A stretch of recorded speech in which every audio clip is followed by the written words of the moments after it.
Chris Cook is a farm boy turned world traveler and motivational speaker. He started his project If I Can 12 years ago as a way to spread positivity and inspire people. Chris Cook, welcome. Thank you. So, Chris, first of all, welcome to Kelowna now, and it's a pleasure having you here. Tell us your project If I Can. How did it come to be? If I Can originally started out as an idea for a travel show. I love traveling. Good buddy of mine, JR, also an avid traveler, and he was actually hitchhiking across Canada.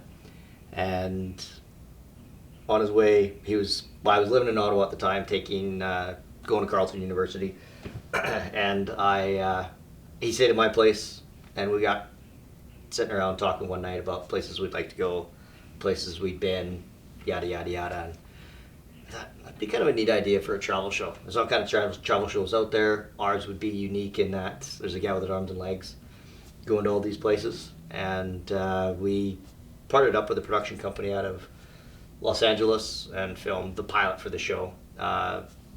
Hasn't been picked up yet. If it does, great. If it doesn't, that's all right. Still doing a lot of that stuff anyways. But yeah, it just sort of morphed into doing presentations, and it was actually JR's wife, Davina, who came up with the idea of If I Can. If a guy with arms and legs can, snowboard, surf, work on the farm, travel the world, e-foil, whatever, anybody's capable of doing basically anything. It's up here. It has nothing to do with physical ability, has nothing to do with limbs, but everything to do with that 6 inches of space between the ears. Right. Chris, you grew up in a farm. How was school like for you? Can you tell me a little bit about your childhood? Yeah, I grew up in a small town of Nanton, Alberta, about an hour south of Calgary. And life for me, pretty normal. I went to regular school. I played all the same sports my friends were playing. Helped out on my grandpa's farm. And, I go as far as to say that my life growing up was pretty easy. And a lot of people find that surprising. Like, how could it possibly be easy? And, I was never treated any differently. I was just Chris. I wasn't that, boy who was missing arms and legs or is missing arms and legs. I wasn't, that handicapped boy or that disabled boy. I was just Chris. And, my parents didn't treat me any differently. The community never treated me any differently. And that's sort of helps set that mindset. As soon as you start treating somebody differently or acting differently around them, they start thinking they're different, and then they adopt that mentality or that mindset. So how many places have you traveled to? I've been to 28 countries so far, 6 of the 7 continents. I haven't been to Antarctica yet. Mm-hmm. I actually have a buddy. His name is Gunnar Garfors. He's from Norway. We did our TEDx talks at the same time, and he's been to all 198 countries. And I don't know if I'll get to that point. That's one thing that I really miss with COVID in the last 18 months or however long it's been, is that ability and opportunity to travel. With COVID, well, with my own mental health, 2 of the things that I love doing the most are traveling and spending time with friends and family, and you weren't really allowed to do either of those 2 for a while, so it was kind of a tough adjustment, I guess. But the other side of it is I'm not going to complain too much about it. My health never suffered. Obviously, my work was scaled back considerably doing presentations, but I guess it's all a matter of perspective.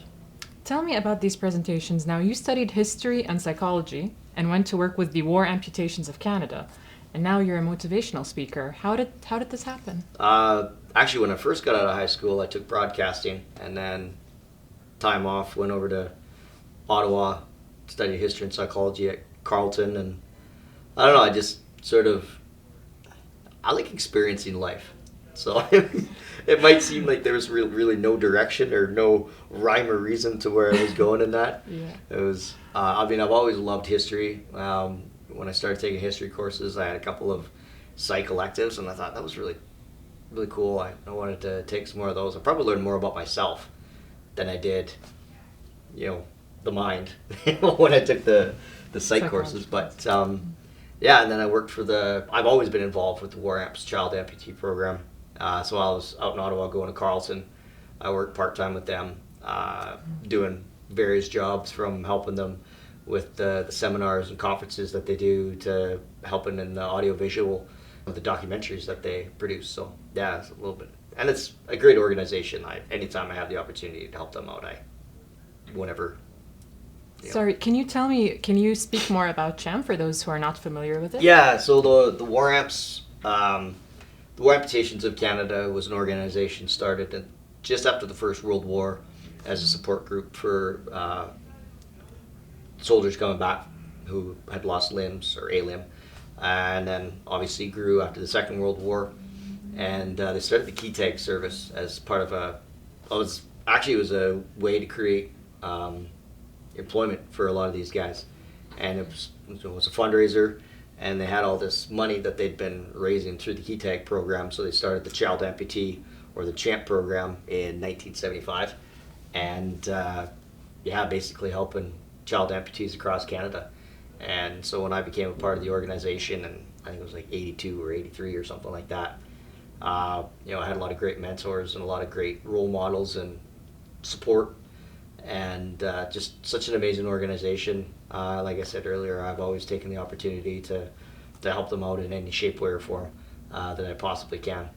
Chris, I'm curious, have you tried wearing prosthetics? Yeah, I used to wear prosthetics when I was a kid. I tried artificial arms, and I honestly, I did not like them at all. They were heavy, they were cumbersome, they were awkward, and I could do everything with what I have. Just this, like writing, using my cell phone, typing on a keyboard, brushing my teeth, shaving. All of that is stuff that I can do just as is without any, prosthetics or adaptations. Artificial legs, I did wear them quite a bit, up until probably 10 or so years ago. They weren't uncomfortable, but they weren't overly comfortable either. They got me to where I needed to be, got me from A to B, and then I sort of accidentally stumbled upon the longboard as my primary, mobility aid. I was down in Florida taking a course, and I bought a longboard just for fun. Very kind of cool to cruise up and down the boardwalk along the beach, and It just stuck with you since. yeah. Well, like 5-10 minutes into it, I stopped to take a bit of a rest and saw how much distance I just covered. I was able to get farther, faster, way more efficiently on the board than I ever could on my legs. I didn't have to take time to put them on in the morning. I can pull up my pants, stitch up my belt, and be out the door in a matter of seconds. And it's a cool way to get around. And even in wintertime, like the pros and cons between the legs, I tried wheelchair, I've tried electric scooter, and obviously the longboard. The pros and cons to all of them, the longboard comes out way ahead. So that's what I've been rocking ever since. Owen, what are you doing? He's all smiles. So I wanted to talk to you. What is the main message that you're hoping to spread by doing all these events? So you've completed 11 marathons. You've done e-foiling, and just 2 days ago you rappelled down our own building. Yeah. How was that like? When I repaired? We're on the 16th floor, so we were up 2 more floors when we went off this thing, and it was really cool. That first little bit, once they tip you off the edge of the building, my whole body was just shaking. You probably could have felt me inside this building. I was shaking so much. But once I kind of got off that ledge and down maybe 1 story or 2, I kind of relaxed and just sort of enjoyed it. It was pretty cool. It's a beautiful view. I don't know if you can see out here very well, but I love doing all those things mostly because I love pushing myself, challenging myself. I've had some people say, you can't do this or you can't do that, and I don't want to accept that answer. I want to prove myself right, not necessarily prove them wrong. But through doing these things and through my presentations, I want to do all these things because I want to lead by example, and I want people to make the most of life. Not worry about what you don't have, but be grateful for what you do have. And we only get this ride once, so you might as well make the most of it. And if I can, like I said earlier, it's about mindset. Um, we're all capable of doing some pretty amazing things. We just tell ourselves that we can't, or convince ourselves that we can't, or whatever. And as soon as you say I can't, you've just given yourself permission to not even try. And yeah, I love having fun, and I want to get out there and experience as much of life as I possibly can. I don't want to look back on life with regret. I tell people I'm way more afraid of regret than I am of failure. Mind you, if you fail, repelling. That maybe isn't the best thing, but yeah, no, life's too short.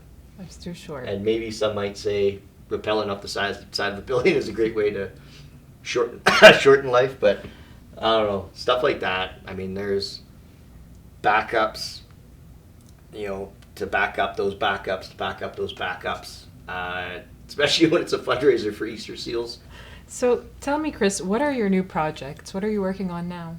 Well, there was a documentary that came out not long ago called Make Life Happen, and that was on AMI. There's a YouTube link that I can share with you on that one. I'm sort of just in the last, say, 2-3 months getting back onto the road, traveling, doing in-person presentations.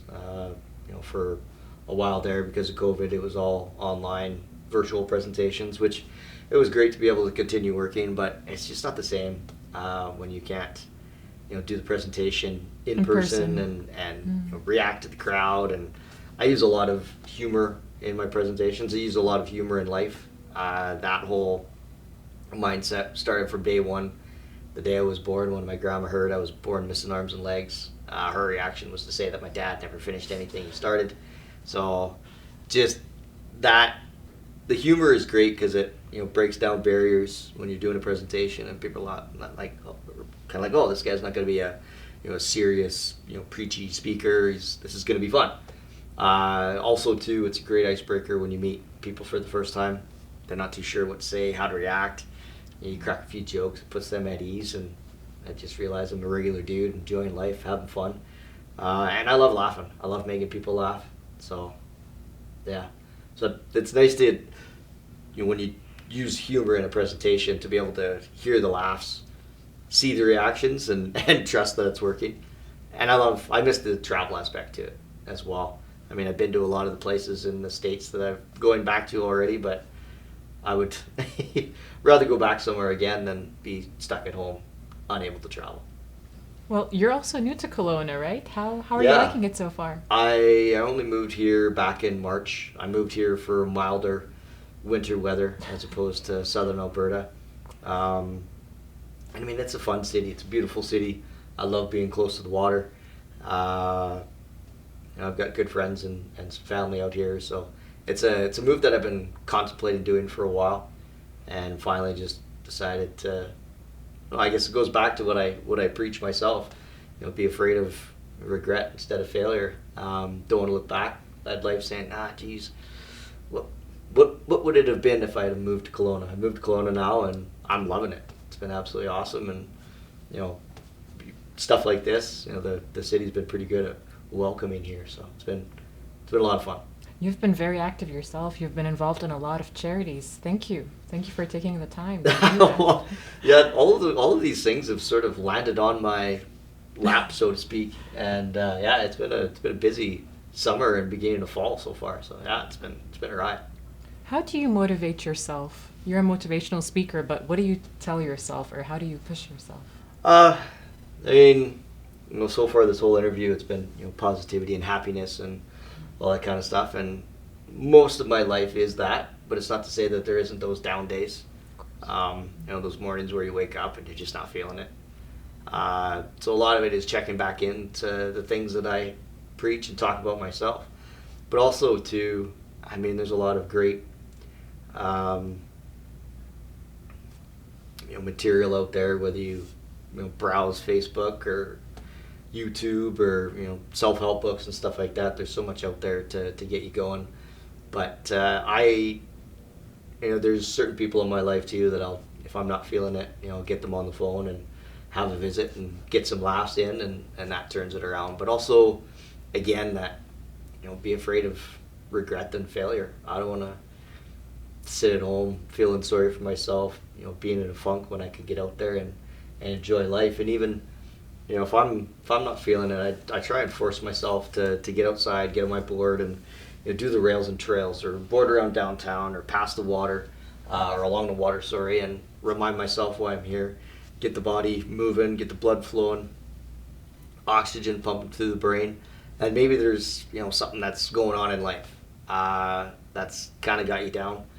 When you're out there moving, getting that fresh air, maybe it doesn't necessarily make everything go away, but you're thinking about it in a lot clearer mindset and a lot more positive mindset. So all of a sudden, whatever's going on doesn't seem like it's so insurmountable.